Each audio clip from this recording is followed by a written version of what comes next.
కన్ను లేనిది న్యాయం, మనసు లేనిది చట్టం, మనిషి జన్మది ధర్మం. న్యాయమూర్తిగా నేనున్నప్పుడు, న్యాయస్థానం నాదైనప్పుడు నాకు మీరు లేదు.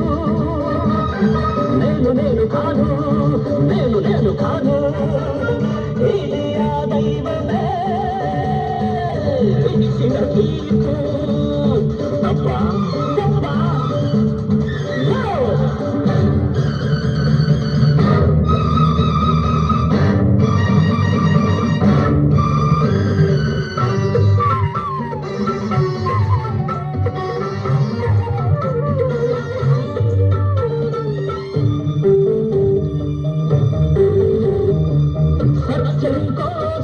హరిశ్చంద్రుడు సతీసుతుల నడవాసినది.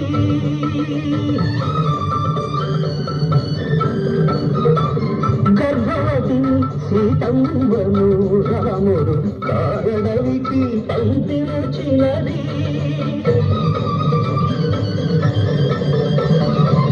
కన్నతల్లినే కాదని కర్ణుడు రాజత్యాగం చేసినది. కన్న కొడుకునే కాదని నేని కన్నీటిని దిగబెట్టుతున్నది. ఎందుకోసం గ్రహించిన అది ధర్మం కనుక, సహించాలి అది సత్యం కనుక. కృషించిన వేగసించిన అది న్యాయం కనుక. న్యాయమే నా దైవం కనుక. చట్టానికి న్యాయానికి జరిగిన ఈ సమరంలో, ధర్మానికి రంగానికి జరిగిన సంగ్రామంలో కట్టుబడికి కట్టుబడని తీర్పు, కన్నీటికి కలిగి కాని తీర్పు. ఇది నా దైవమే ఇచ్చిన తీర్పు.